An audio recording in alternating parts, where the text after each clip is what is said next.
नमस्ते, आप सभी का स्वागत है आज के इस कार्यक्रम में। हमारे साथ अनुपम मिश्रा जी हैं और अनुपम मिश्रा जी से हम बात करेंगे आजकल के ज्वलंत मुद्दों के ऊपर। आप सभी से अनुरोध है कि कृपया चैनल को सब्सक्राइब कर लें, वीडियो को लाइक कर लें, बेल आइकॉन अवश्य दबा लें और अनुपम मिश्रा जी के घूमता आईना को भी सब्सक्राइब अवश्य कर लें। तो अनुपम जी, उदयपुर फाइल्स चलेगी कि नहीं चलेगी? उदयपुर फाइल्स चलेगी नहीं चलेगी वो बात की बात है। पहले रिलीज तो हो और वही मतलब रिलीज होगी कि नहीं होगी। और एक ये बड़ी कमाल की बात है कि 3 साल में मेरे ख्याल से भारत में वीडियो पर बना ये पहला हत्याकांड था। मतलब आपको याद है डेनियल पर्ल का एक बार गला काटा गया था वीडियो पर, you remember, that was in Pakistan. और भारत पे वीडियो पे सरतन से जुदा की पहली वारदात। 3 साल से उनके अपराधियों को हम सजा नहीं दिला पर 3 दिन में हमने फिल्म बैन करा दी। कमाल की बात। तो अपराधियों को सजा नहीं हो रही है लेकिन उसकी बात करने को बैन कर दिया। यार कमाल हो गया भाई। अभी ये ब्रिटेन में हमने देखा था, अपराधी को 1 साल की सजा हुई थी, उस अपराध के बारे में लिखने वाले को 3 साल की। तो कमाल की बात है ये। आप देखें ये हम जा कहाँ रहे हैं, एक पहली बात। कमाल की बात दूसरी और है, बात, एक कमाल की बात और है, ऐड कर दूं, आपकी बात क्यों बढ़ा रहा हूँ। कमाल की बात यह है कि बीजेपी का जो आईटी सेल है और उससे संबंधित लोग जो हैं वो ये कह रहे हैं कि साहब देखिए ये क्या कर दिया और उदयपुर की बात नहीं हो सकती। तो मैंने उनको कल रिमाइंड किया था, अमित मालवीय जी को, कि साहब वो नूपुर शर्मा जो है ना, उन्होंने केवल आइटरेशन किया था बुखारी की हदीस 5134 का, और उसके ऊपर उनको आपने सस्पेंड किया था, वो तो आज तक वापस नहीं लिया। लेकिन यहाँ आप भर्त्सना कर रहे हैं, तो ये भी एक विचित्र प्रकार की एक, मैं कहूँगा कि साहब नहीं, 2 बातें इसमें। पहली बात तो ये कि भारतीय जनता पार्टी ने लालू यादव से सत्ता में रहते हुए विपक्ष की राजनीति करना सीखा है। अरे आप ही सत्ता में है सरकार, किसको दोष दे रहे हैं? आप ही सत्ता में हैं। और जैसा कि आपने कहा कि भाई नूपुर शर्मा को अभी तक आपने सस्पेंशन बहाल नहीं किया। आर यू श्योर सस्पेंशन बहाल नहीं हुआ? मुझे लगता है शायद सस्पेंशन उनका बहाल हो गया था दिल्ली चुनाव के पहले। क्या आप एकदम कंफर्म है कि उनका सस्पेंशन बहाल नहीं हुआ? ना, बिल्कुल नहीं हुआ। चलिए, आप कह रहे हैं तो बेहतर कह रहे होंगे। 100% दूसरी बात, ना उनका हुआ ना नवीन जिंदल का हुआ। नवीन जिंदल से तो मैं पर्सनली टच में था। राजा सिंह को तो आज मैंने देखा, राजा सिंह को जो उन्होंने जवाब दिया वो चिट्ठी मैंने शेयर की है।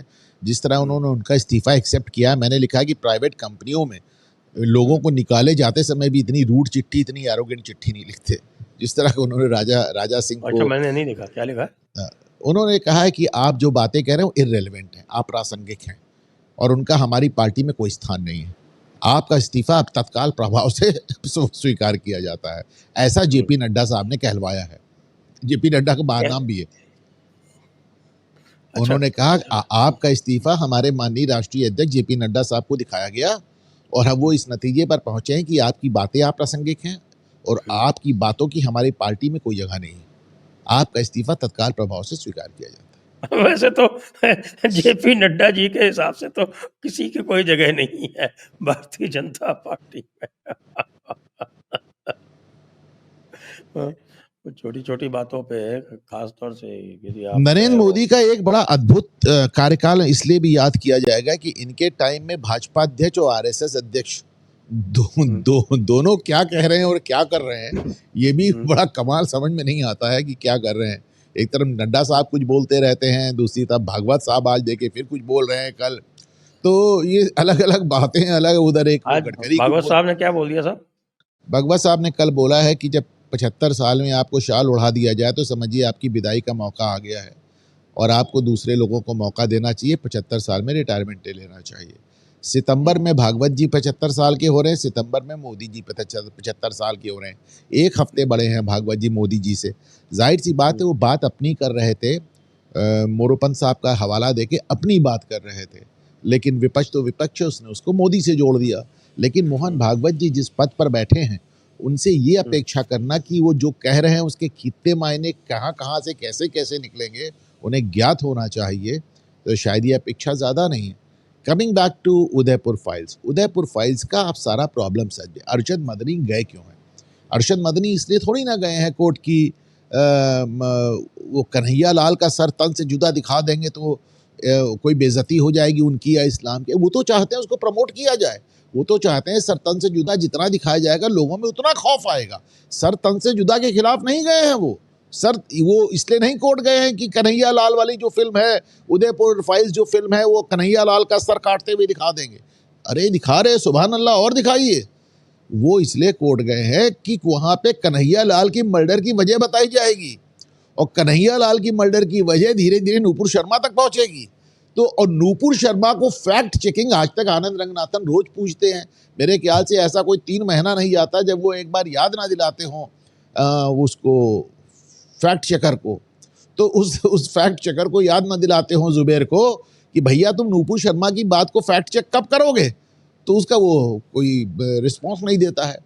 तो माय पॉइंट इज कि इनको डर इस बात का है कि कहीं वो बातें सामने ना आने लगे जो कि जिसकी कि नूपुर शर्मा की अब क्लिप भी नहीं मिलती है, वीडियो। नंबर 1।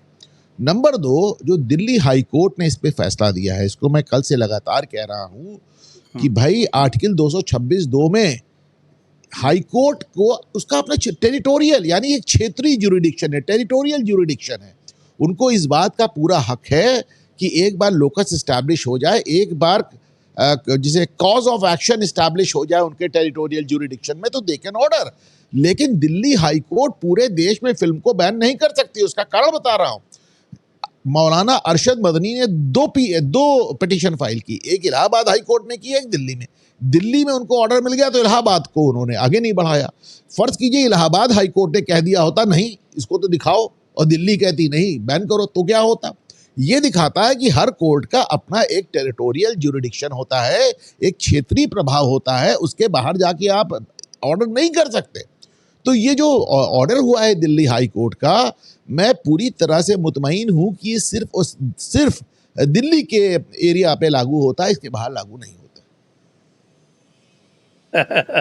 देखिए साहब, आजकल जो है ना, ये बड़ा मामला जो है ना, वो बड़ा फुल ऑफ हैजर्ड है।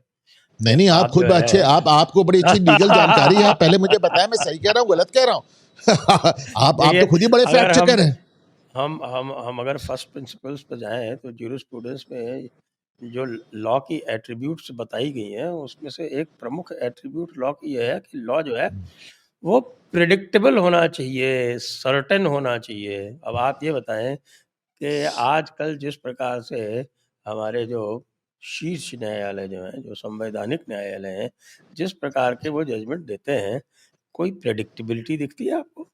कोई हाँ बिल्कुल सर्टेनिटी दिखती है। अब दिखती तो है आपको? एकदम 100% दिखती है, दोनों चीज दिखती है। अब तो वो जैसे जजमेंट दिख रहे हैं वो टोटली प्रेडिक्टेबल और टोटली सर्टेन है। आप कैसी बात कर रहे हैं? लोग कोर्ट जाते ही लोग कह देते हैं कि भाई फलानी कोर्ट है, कपिल सिब्बल खड़े, ऑर्डर हो जाएगा। आप कैसी बात कर रहे हैं साहब? एकदम प्रेडिक्टेबल और एकदम सर्टेन नजर आ रहा है। आप कैसी बात कर रहे नहीं, ये नहीं होगा। आप दूसरी तरह की प्रेडिक्टेबिलिटी में चले गए। आप हैं? हाँ बेंच तो की मैं उसी तरह की प्रेडिक्टेबिलिटी में चले प्रेडिक्टेबिलिटी की गए। बात मैं कर रहा लॉ हूँ। की प्रेडिक्टेबिलिटी की बात कर रहा हूँ। तो I am talking of jurisprudence. और मैं लॉयर की प्रेडिक्टेबिलिटी की बात कर रहा हूँ, कपिल सिब्बल की बात कर रहा हूँ।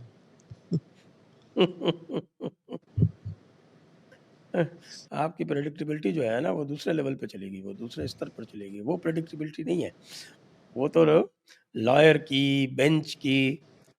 पहले था ना, एक हमारे सेंट जोसेफ हुआ करते थे, आपके आपका जो एल्मा मैटर है, उसी के नाम वाले, याद है आपको सेंट जोसेफ?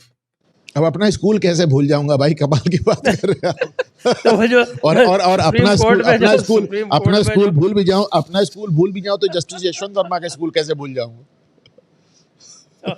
सुप्रीम कोर्ट में जो सेंट जोसेफ थे, उनके यहाँ तो बिल्कुल 100% प्रेडिक्टेबल था कि कौन सी पिटीशन गई है, उसके ऊपर क्या निर्णय होना है, बिल्कुल पक्का था।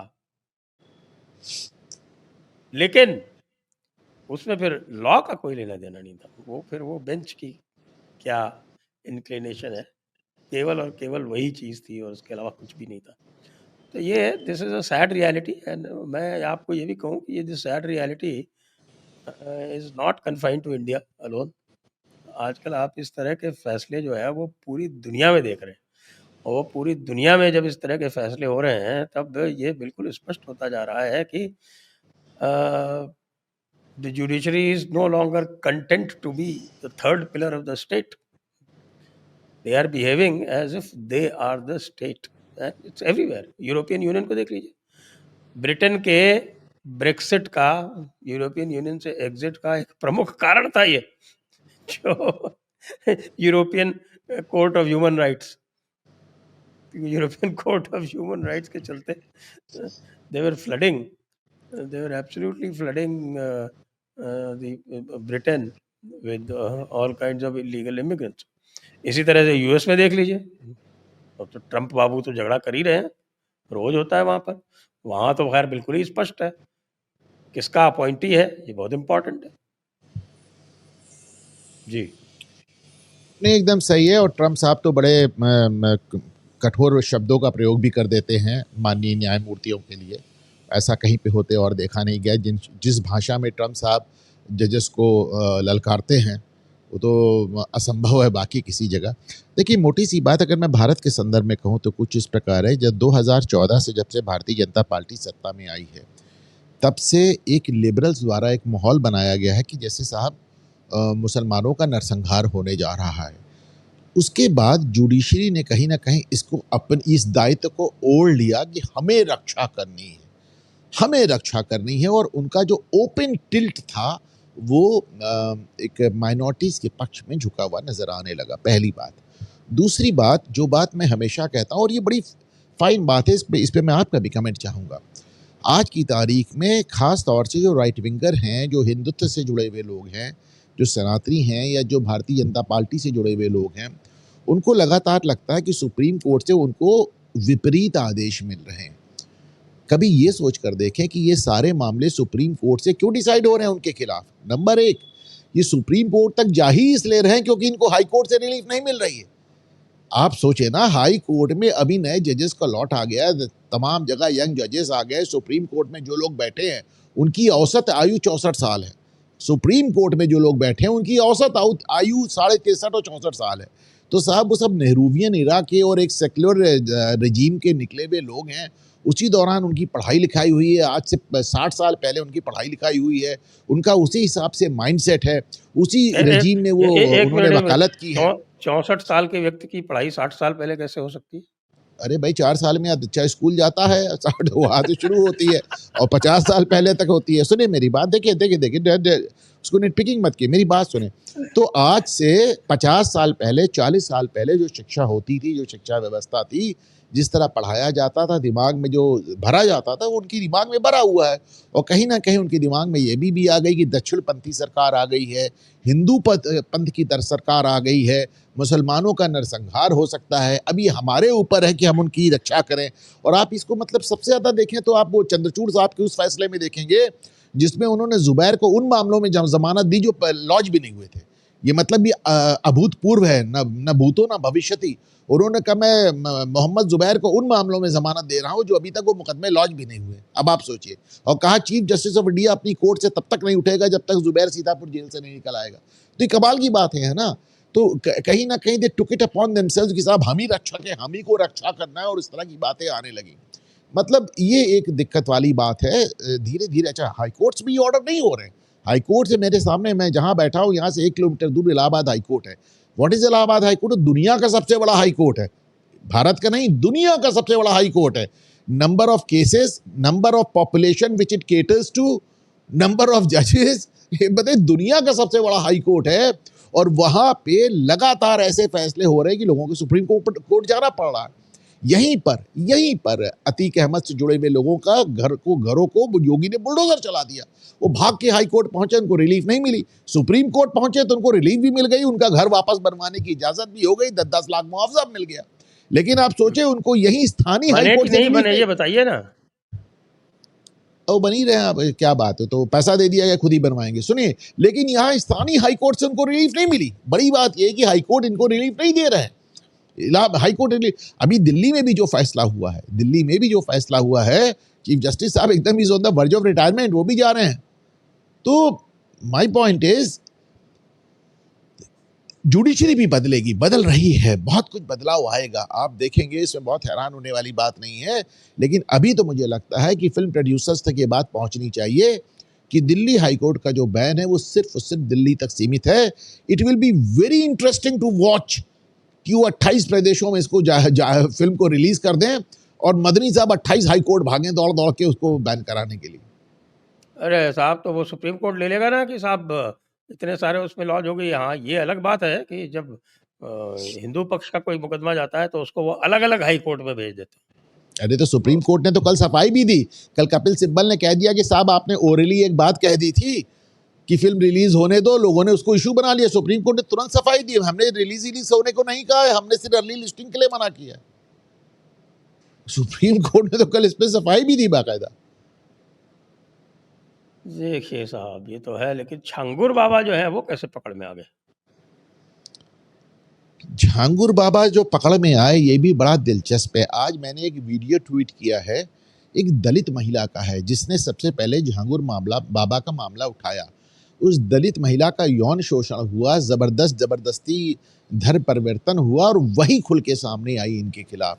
अब इसमें दो तीन चीजें देखने की हैं। पहली बात कि एक तरफ दलित महिला है, दूसरी तरफ मुस्लिम पक्ष है, तो सारे जितने दलित पुरोधा थे और जितने पीडीए थे और एडीए थे और टीडीए थे, सबके मुंह पे एकदम दही लग गया। अखिलेश यादव कुछ बोलने को तैयार नहीं है, चंद्रशेखर रावण कुछ बोलने को तैयार नहीं है। ये बड़ा साहब गजब है। वो मुस्लिम पक्ष आते ही जैसे एकदम सांप सूंघ जाता है सबको। पहली बात। दूसरी बात, अगर 8 साल बाद योगी आदित्यनाथ की सरकार के 8 साल बाद भी झांगुर बाबा जैसे केस सामने आ रहे हैं तो ये अपने आप में इस तरह का सबूत है कि सिर्फ एक आदमी लड़ रहा है व्यवस्था के खिलाफ। व्यवस्था आज भी वही है, प्रशासन आज भी वही है, ब्यूरोक्रेसी आज भी वही है, पुलिस वही है, आज सिस्टम आज भी वही है।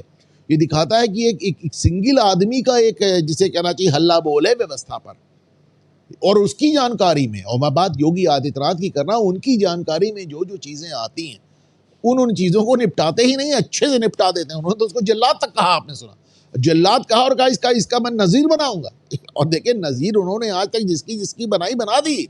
अतीक अहमद की नजीर बना दी, मुख्तार अंसारी की नजीर बना दी, आजम खान की नजीर बना दी, झांगुर बाबा की भी नजीर बनी गई। आप समझिए, मतलब सोचिए इतना बड़ा फार्म हाउस था कि 3 दिन से टूट रहा है। मैंने सुना कोई उसमें 30 कमरे हैं। सॉरी मैं सुन नहीं पाया, क्या कहा आपने? देखा उसमें कोई 31 कमरे हैं। 70 70 है। 70 सुने 70 कमरे, उसके अलावा बड़े बड़े कई हॉल, मेन गेट से घर तक की दूरी आधा किलोमीटर की प्राइवेट सड़क, एक प्राइवेट उनका पूरा पावर हाउस, 3 बीघे को उन्होंने पूरा चारों तरफ 12 फीट की दीवार से घिरवाया, उसके ऊपर कांटेदार तार लगाए, उस पर करंट दौड़ाया, 6 जर्मन शेफर्ड कुत्ते छोड़े, एक घोड़ा छोड़ा। आप सोचिए तो जरा से, मतलब वो किला था। मैं आपको बताऊं, जिस किले में ओसामा बिन लादेन को रखा गया था एबटाबाद में, उसका 4 गुना बड़ा किला था ये। तो फिर पकड़े कैसे गए? वो महिला कहाँ से आ गई, कैसे क्या हुआ जरा वो थोड़ा महिला, बताइए। अरे साहब, मतलब उस महिला का वीडियो सामने आया। अच्छा, वो कहाँ से आ गए, नहीं ये भी देखे सोचने की है। वो महिला 2 साल से पुलिस के चक्कर काट रही थी, पुलिस उसको दुरदुरा के भगा देती थी। कहीं होते होते वो लखनऊ पहुंच गई और यो बात धीरे धीरे कहीं से मुख्यमंत्री की नॉलेज में आ गई। उसके बाद ये कार्रवाई हुई। मुख्यमंत्री जो चिल्ला के उसको जल्लाद कह रहे हैं, जो मुख्यमंत्री का क्रोध है वो झांगुर बाबा पे जितना है उतनी ही व्यवस्था पे है, बहुत ज्यादा नाराज है वो। आज अगर 8 साल उनके सत्ता में रहने के बाद झांगुर बाबा जैसा केस निकल रहा है तो आप सोचिए व्यवस्था का क्या किया? नहीं, व्यवस्था का क्या, व्यवस्था का आप क्या कर सकते हैं? देखिए, व्यवस्था का आप कुछ नहीं कर सकते। व्यवस्था इंतजार करती है कि अच्छा ठीक है, बहुत 30 मार्का मुख्यमंत्री कभी तो जाएंगे हम, फिर अपना चक्कर फिर उसी तरह हो जाएंगे। व्यवस्था वेट करती है, व्यवस्था वेट करती है। और कहीं कहीं तो व्यवस्था इतनी भारी हो जाती है, जैसे पश्चिम बंगाल में, वहां पे तो व्यवस्था, पुलिस निकलती है लाइन से 30 ट्रकों को तोड़ देती है कि हमको रिश्वत नहीं मिली। तो वो तो और भी कमाल के लोग हैं। उसको उन्होंने एक रिश्वत को उन्होंने एक राजपत्रित अधिकार दे दिए हैं उसको। फिर कहा क्या, अच्छा मुझे पता चला कि Paschim Bangal is the only state जहां पे पुलिस वाले यूनियन बना के रह रहे हैं। मतलब पुलिस की यूनियन, बिल्कुल। पुलिस की यूनियन और तो कहीं है भी नहीं। बिहार में भी।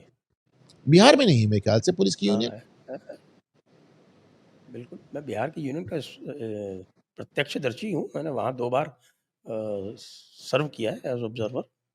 तो फिर वो बड़ी डिफंक्ट यूनियन है। पश्चिम बंगाल की यूनियन हाँ, काफी मतलब एक्टिव उसमें लग दम रही है नहीं है। साहब। पश्चिम बंगाल वाली तो बिल्कुल फर्स्ट क्लास है।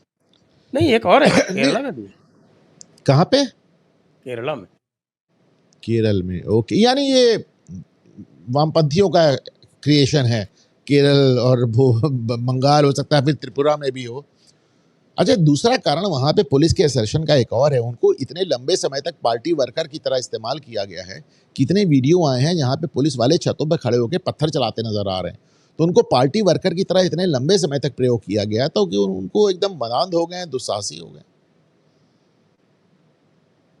जी। अब मैं थोड़ा-सा आपसे ये भी जानना चाहता हूँ कि ये जो लेटेस्ट बिहार की आपने बात की, तो ये बिहार में जो ये लेटेस्ट नौटंकी हुई है, राहुल गांधी, पप्पू यादव, कन्हैया कुमार, इसकी एंटरटेनमेंट वैल्यू कितनी है? कितना सीरियसली एंटरटेनमेंट लेना वैल्यू चाहिए? की अगर आप बात करेंगे तो मैं बताऊं कि आपसे अभी अभी आपको प्रोग्राम में आने के पहले मैंने एक ट्वीट किया है और मैंने कहा ये जो फोटो वायरल हो रही है, ये जो फोटो वायरल हो रही है पप्पू यादव की, ये ये अभी ये बिहार बंद के दौरान की नहीं है, ये पुरानी फोटो है। ये पुरानी फोटो है और लोग गलत फोटो वायरल कर रहे हैं। और मैंने ये भी कहा कि किसी जमाने में पूरा बिहार इनसे कांपता था। अब कुल मिलाकर हर प्रदर्शन में इनका यही हाल होता है। कभी ये रोते हुए नजर आते हैं, कभी ये पिटते हुए नजर आते हैं, कभी ये जमीन पर नजर आते हैं। पप्पू यादव के नाम पे साहब बिहार कांपा करता था एक जमाने में। ये तो बात है, बिल्कुल सही बात है। बल्कि मैं आपको बताऊं अभी कहाँ पे एक घटना हो गई, तो वो पप्पू यादव के समर्थक उसे ट्वीट करने लगे कि देखिए उस घटना के तुरंत बाद पप्पू यादव पहुंच गए। तो मेरे एक मित्र हैं ट्विटर पे, साकेत, उन्होंने बड़ा अच्छा लिखा, बोले बात पहुंच गया, कौन सी बड़ी बात है, एक जमाने में तो पहले पप्पू यादव पहुंचते थे, उसके बाद अपराध होता था।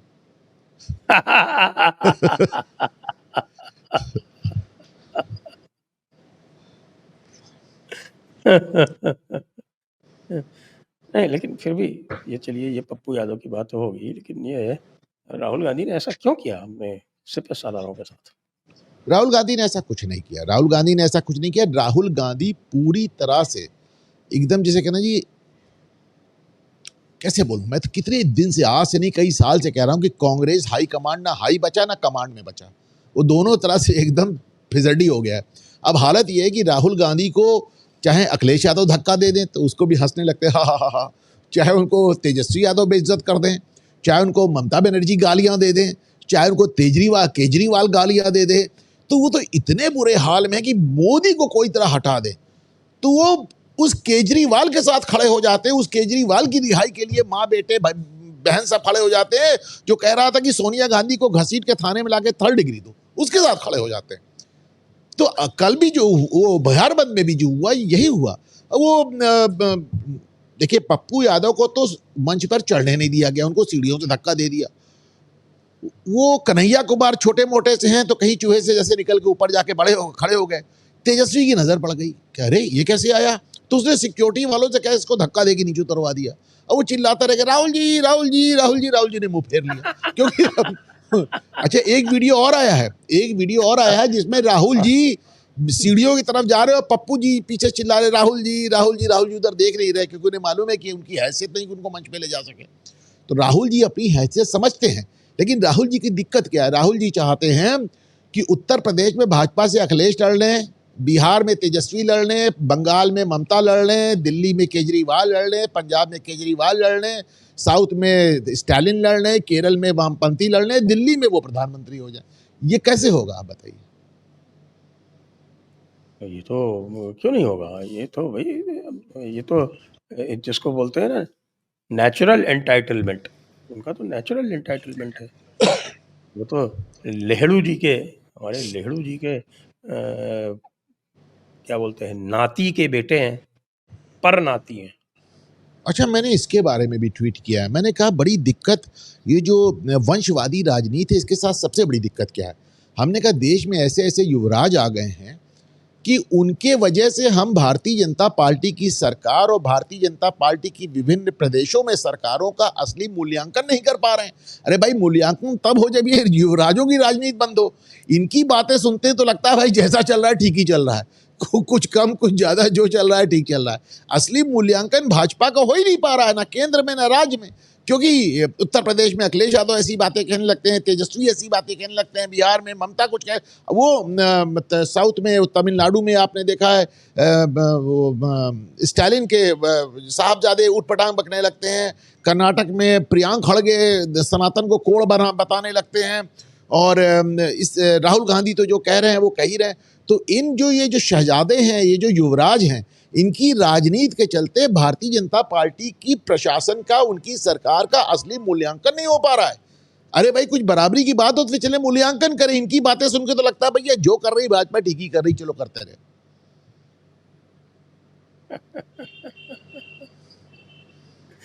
आइए आपके थोड़ा सा उत्तर प्रदेश की बात कर लेते हैं।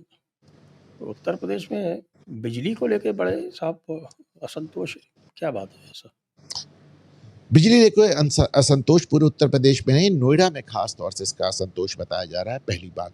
दूसरी बात, कोई आदमी मुझे आज तक इस बात का जवाब नहीं दे पाया कि 2022 का जो चुनाव लड़ा गया था, 2022 का जो देखिए 2014 का चुनाव जो था वो नरेंद्र मोदी के नाम पे लड़ा गया था, 2022 का चुनाव योगी के नाम पे लड़ा गया था, और 2022 के चुनाव में दो मुद्दे योगी ने मोटे मोटे बनाए थे, एक लॉ एंड ऑर्डर और दूसरा बिजली। क्योंकि सपा सरकार में बिजली की एक यार रोस्टिंग होती थी, कटौती होती थी रोज 4 घंटे की, तो ये सब खत्म हो गया। शहरों में 24 घंटे आने लगी, गांवों में 18 घंटे आने लगी। लेकिन बिजली की इतनी अच्छी स्थिति करने का जो जिम्मेदार आदमी था श्रीकांत शर्मा, वो कैसे गायब हो गया, उसको मंत्रालय से कैसे गिरा दिया गया, और उसकी जगह जिनको ये लेकर आए हैं वो तो साहब बिल्कुल ना राजनीति जान रहे हैं ना प्रशासन जान रहे हैं, वो तो सेंटर से थोपे हुए आदमी हैं। तो मेरा अपना मानना है कि वो श्रीकांत शर्मा को कैसे गायब कर दिया, और जिस आदमी ने बिजली की स्थिति उत्तर प्रदेश में ऐसी कर दी थी कि 2022 में वो पार्टी का सबसे बड़ा मुद्दा बन गया था, लॉ एंड ऑर्डर और बिजली। लेकिन जब से श्रीकांत शर्मा गए हैं तो 2022 से लेकर 2025 के बीच में ये बिजली की हालत में डेफिनेटली गिरावट आई है। लेकिन एन के शर्मा मुझको, अच्छा वो भी अजीब अजीब आपने देखा है, बहुत जल्दी प्रवोक हो जाते हैं, बहुत जल्दी वो भी उठपटांग बोलने लगते हैं। तो मुझे कुल मिलाकर अच्छा, मैंने सुना कि वो कोई कहीं पे किसी मीटिंग में उनसे बिजली के बारे में पूछा गया तो उन्होंने जय श्री राम के नारे लगवा दिए। हाँ, मतलब जय श्री राम कह के आगे चल दिए, हाथ जोड़कर आगे चल दिए। तो मेरे को जो प्रॉब्लम सर समझ में आ रही हो, जो सुनाई दे रही हो, विशेष तौर से नोएडा उसके आसपास से आ रही है। अब मैं यहाँ प्रयागराज में बैठा हूँ, मेरे यहाँ तो बिजली नहीं जाती, यहाँ तो ऐसे कोई ऐसा कुछ है भी नहीं, हो भी नहीं रहा है कि बिजली कटौती ना हो। गाँवों में भी यहाँ बिजली बहुत अच्छी चल रही है, यहाँ जहाँ मैं जा रहा हूँ ठीक है। लेकिन नोएडा से ये शिकायत निरंतर आ रही है। और अच्छा, श्रीकांत शर्मा का बड़ा खौफ हुआ करता था साहब बिजली विभाग में। मुझे तो याद है इतने बड़े बड़े अधिकारियों को उनकी हालत खराब हो जाती थी उनके नाम से। अच्छा, वो आदमी मीडिया के सामने भी नहीं आता था, वो इंटरव्यू भी नहीं देता था, वो बयानबाजी भी नहीं करता था, वो काम भी अच्छा कर रहा था। श्रीकांत शर्मा का एकदम परिदृश्य से गायब हो जाना मेरी समझ में नहीं आया। ये तो बात है, लेकिन यदि आपकी समझ भी नहीं आया तो फिर किसकी समझ में आएगा? चलिए, तो फिर समझ लीजिए कि मैं समझाना नहीं चाहता।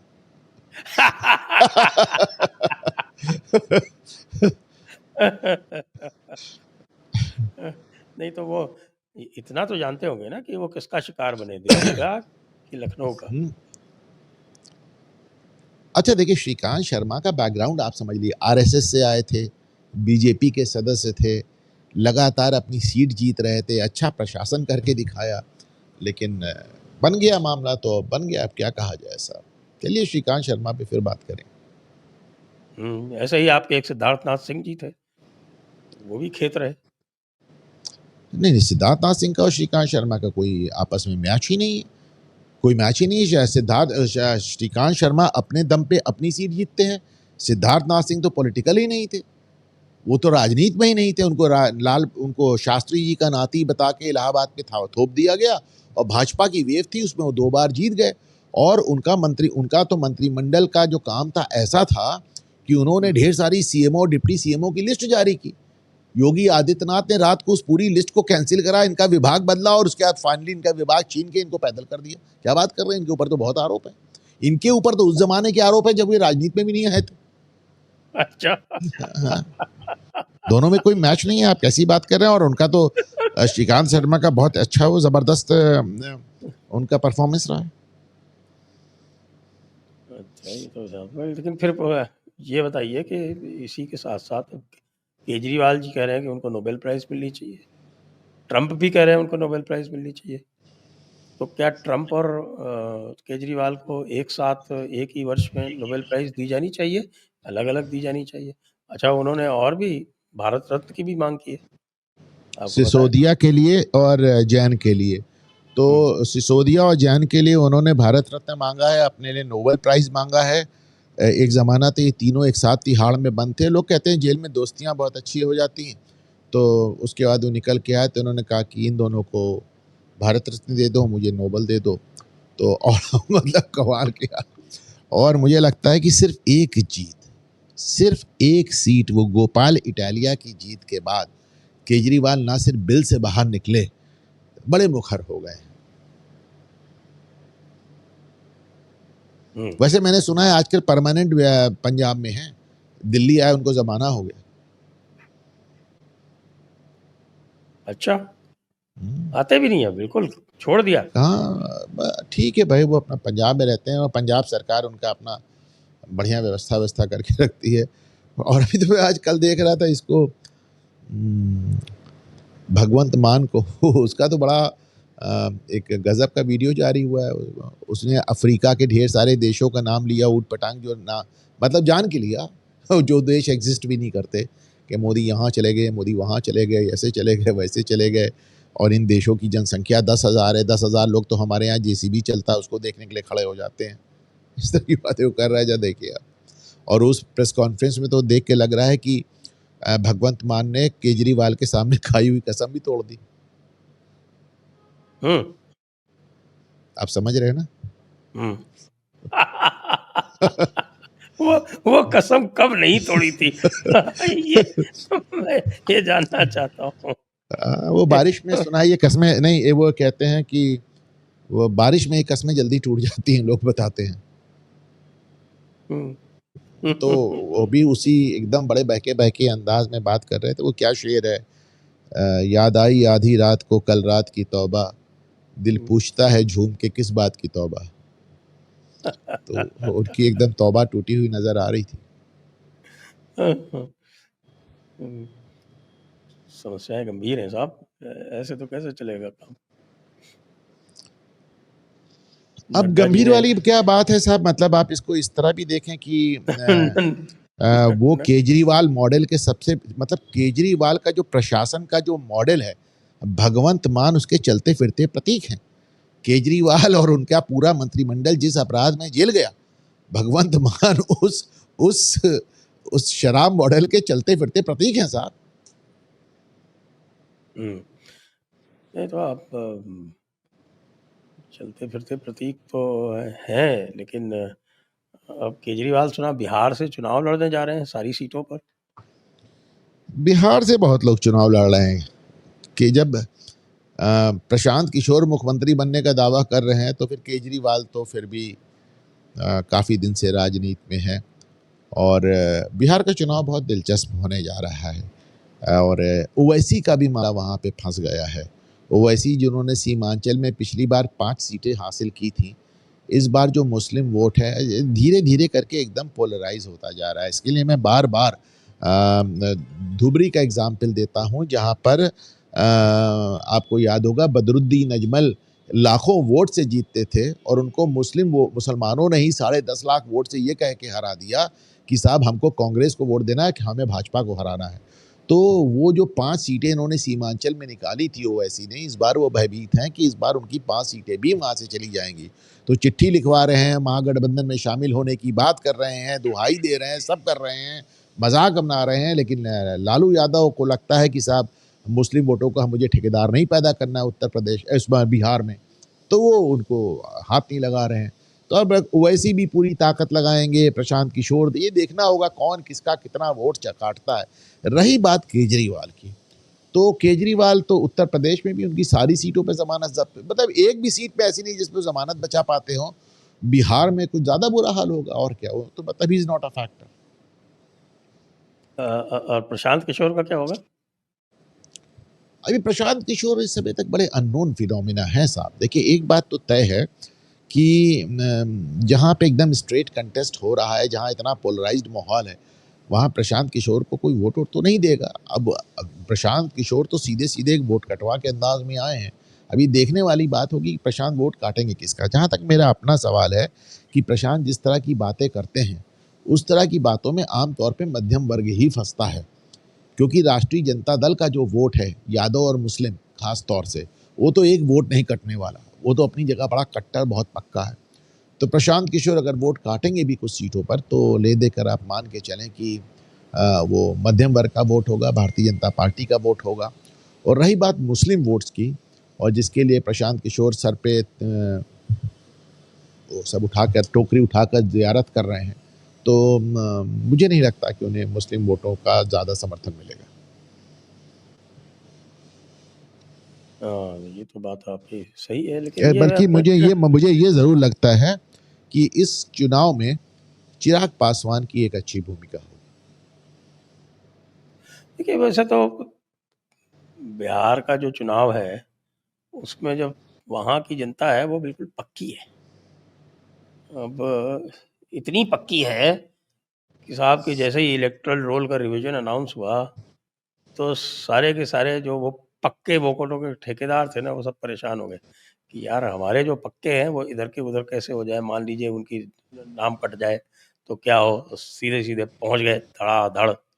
और उसमें भी आपने देखा कि उसमें भी सुप्रीम कोर्ट ने यद्यपि उसको रोका नहीं, लेकिन कहा मैं हमारा सुझाव है। अब ये सुझाव क्या होता है? सुप्रीम कोर्ट या तो आदेश दे, नहीं, सुझाव आदेश क्या है। होता है? देखिए आदेश है, मैं बता रहा हूँ, सुझाव कहाँ है, आदेश कहाँ है। सुझाव है कि आधार को कंसीडर कर लें, और आदेश ये है कि जहाँ ना कंसीडर करें वहाँ पे रिटर्न कारण बताएं। तो अगर आप ये बताएं 10 लाख लोगों ने केवल आधार, मानिए 50 लाख 1 करोड़ लोगों ने केवल आधार के आधार पे अप्लाई कर दिया, तो सुप्रीम कोर्ट क्या 1 करोड़ लोगों को कारण बताए, ये चुनाव आयोग क्या 1 करोड़ लोगों को कारण बताएगा? देखिए सुप्रीम कोर्ट की मंशा जाहिर थी, वो इस तरह की बातें कर रहे थे जैसे उन्होंने पहले चुनाव आयोग से क्या कहा, भैया तुम कौन होते हो नागरिकता जांच करने वाले, वो तो गृह मंत्रालय का काम है। उन्होंने कहा साहब हमसे कहा गया है कि भारत के नागरिक वोट देंगे, और ये भी कहा गया कि 18 साल के होंगे, तो उम्र और नागरिकता तो हम जांचेंगे ही जांचेंगे। अच्छा ठीक है, तब ठीक है। फिर ये कहा गया कि तुम्हारा साहब फिर ये कहा आधार कि के बारे में भी तो कहा साहब, ये इसमें साफ लिखा हुआ है। उनको शायद आधार नहीं नहीं नहीं दिखाया गया, नहीं, तो आधार उसमें पे जो लिखा लिखा हुआ है है वो कि ये जाने दें। आइडेंटिटी का वो आधार पे जो लिखा है वो जाने दें। 2022 में सुप्रीम कोर्ट ने कहा है कि आधार को डेट ऑफ बर्थ के लिए इस्तेमाल नहीं किया जाएगा, सुप्रीम कोर्ट ने कहा है। केवल तो केवल आइडेंटिटी के लिए इस्तेमाल किया जा हाँ, सकता है। उसके बाद उन्होंने कहा कि साहब आपकी अच्छा सुप्रीम कोर्ट कहता है कि चुनाव के पहले क्यों हो रहा है। अरे सुप्रीम कोर्ट से कोई पूछे ऐसा कौन सा 6 महीना जाता है जब भारत में कहीं ना कहीं चुनाव ना हो रहा हो। चुनाव तो लगातार पूरे देश में होता रहता है ना, लगातार हो रहा है। फिर वो कहते हैं कि तरीका, तो उन्होंने कहा साहब तरीके का क्या सवाल है, हमें एक्ट में पूरा डिस्क्रिप्शन है, हम जिस तरह से चाहेंगे उस तरह से करेंगे। तो फिर वो सारी बातें उन्होंने सुन के कहा बाकी सब तो ठीक है, लेकिन जब हम कह रहे हैं कि अब आधार भी शामिल कर लो, तो अब उसका क्या किया जाए सर। राशन कार्ड भी शामिल कर लो, आधार भी के शामिल कर लो। उन्होंने तो यहां तक कह दिया कि जो जो कागजात आप मांग रहे हैं वो हमारे पास तक नहीं है। अब ये बताइए, जस्टिस धूलिया कह रहे थे कि साहब हमारे पास हमारी डेट ऑफ बर्थ, पासपोर्ट, ये तमाम कागजात जो उनकी लिस्ट थी, तो वो गलत उन्होंने बोल रहे कहा। हो तो क्या इनके बिना तो उनका सिलेक्शन नहीं होता हाई कोर्ट जज के रूप में? अब वो कह रहे हैं तो सुनिए, तीसरी बात, इस बार भी नहीं, मेरा एक मानना है, दो बातें मेरा मानना है, चुनाव आयोग भी तो डिफेंसिव था ना, आपको भी जितना मजबूत, जैसे उन्होंने कहा कि हमारी जो लिस्ट है ये एग्जॉस्टिव नहीं है, हमारी जो लिस्ट है सजेस्टिव है। तो उन्होंने कहा सजेस्टिव है तो इसमें कुछ और सजेशन हम दे देते हैं, पहली बात।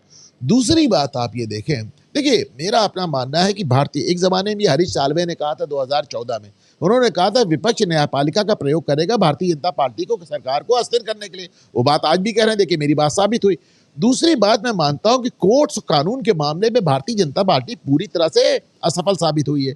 तो आप अरुण जेटली को भी आपने आजमाया, रविशंकर प्रसाद को भी आजमाया, गौड़ा को भी आजमाया, किरण रिजिजू को भी आजमाया, मेघवाल को भी आजमाया। अब बताइए, मेघवाल का कानून मंत्री होने के लिए क्या हक है? सिर्फ इसलिए चूंकि एक प्रतीकात्मक हर चीज नजर आनी चाहिए कि भारत के पहले कानून मंत्री BR अम्बेडकर दलित थे, तो हमने भी दलित कानून मंत्री बना दिया। अरे तुम्हारी इस प्रतीकात्मक को लेके, मतलब इस प्रतीकात्मक उसको लेके चाटा जाए, क्या किया जाए भाई? हकीकत यह है कि मेघवाल साहब पूरी तरह एक कानून मंत्री के रूप में विफल साबित हुए हैं। किरण रिजिजू एक बढ़िया काम कर रहा था, किरण रिजिजू की वजह से सुप्रीम कोर्ट असहज महसूस कर रही थी, तो आपने मानवाली कर लिया, आपने उनको हटा दिया वहां से। तो ये कैसे होगा भाई? और मेरा अपना मानना है कि ये प्रसाद साहब, ये रविशंकर प्रसाद भी मांडवाली जो है, अगर जब ट्रंप कहता है आर्ट ऑफ डील मेकिंग, तो उसको तो आप बड़ा प्रेज करते हैं, और जब वो आप मांडवाली की बात आती है तब आप उसको जो है वो तिरस्कार के रूप में देखते हैं। अरे भाई, मांडवाली क्या है? Art of deal making. Trump को कोई प्रेज नहीं करता, सुनिए, लेकिन आप देखिए, मेरा तो मानना है कि रविशंकर प्रसाद भी कानून मंत्री नहीं होने चाहिए, क्योंकि जिस व्यक्ति को जिंदगी भर जिन्हें वकालत की है और जिनको आगे भी वकालत करनी है और जो अभी भी वकालत कर रहे हैं, वो कानून मंत्री, उनका क्लैश ऑफ इंटरेस्ट आ जाता है साहब, उनका कॉन्फ्लिक्ट ऑफ इंटरेस्ट आ जाता है। एक किरण रिजिजू थे जो बढ़िया तरीके से अपना कानून मंत्रालय चला रहे थे, तो उनको आपने दाखिल दफ्तर कर दिया क्योंकि सुप्रीम कोर्ट उनसे खुश नहीं थी। अरे भाई, आपने सुप्रीम कोर्ट की खुशी कानून मंत्रालय क्या आपने ठेका लिया? आप उनकी खुशी से कानून मंत्री बनाएंगे?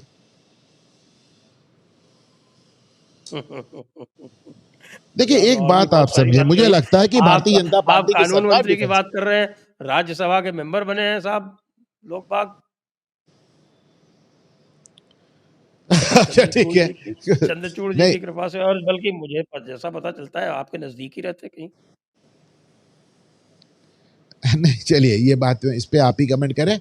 देखिए, मुझे एक बात सुने आप, इसको ये क्यों, जो बात मैं कह रहा था कि बीजेपी, एक जो अध्यक्ष महोदय हैं,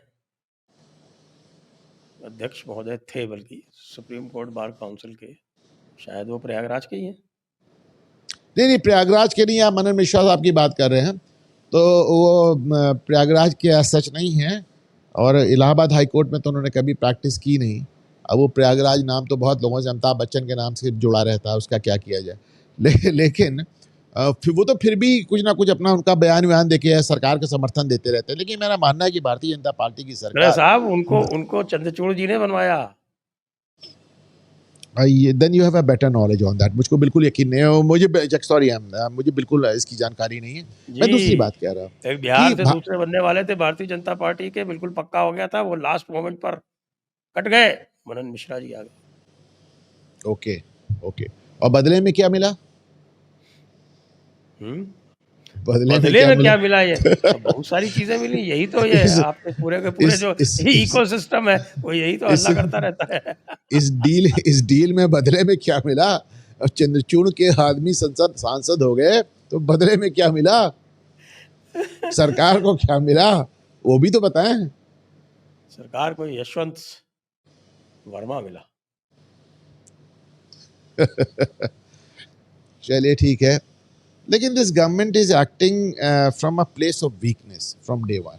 हर मुद्दे पे ये बड़ी एक इनकी इतने दिनों तक ये विपक्ष कर रहे हैं कि अभी unless it is Pakistan, unless it is Pakistan, विपक्ष उसे खाता है विदेश मंत्रालय नहीं, not only Pakistan, they have acted from a position of strength even vis-a-vis China, even vis-a-vis America for that matter, vis-a-vis America for that matter, हाँ, तो vis-a-vis Canada for that matter, तो विदेश नीति में तो भाई इन्होंने बड़ी ताकत के साथ अपना पक्ष रखा, और आंतरिक सुरक्षा के मुद्दे पे भी, नक्सलवाद के मुद्दे पे भी बड़ी ताकत के साथ रखा। अभी जो महाराष्ट्र में मैं बिल आ रहा हूँ, मैं देख रहा हूँ, अर्बन नक्सल का काल बन के आया है वो बिल, आप उसको आप देखते जाइए, उसमें भी क्या क्या होगा। बट द पॉइंट इज कि यहाँ पे जब भी आप एक बिल कर्नाटका में भी आने जा रहा है फेक न्यूज के विरुद्ध।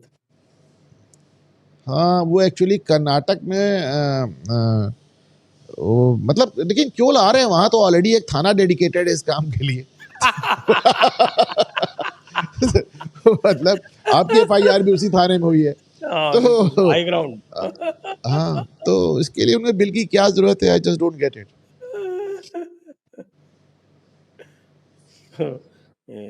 ये तो कुछ ख़ासम ख़ास ऐसी चीज़ें हैं जिनके बारे में तो कोई आसानी से कोई प्रतिकार कर नहीं सकता इन बातों का।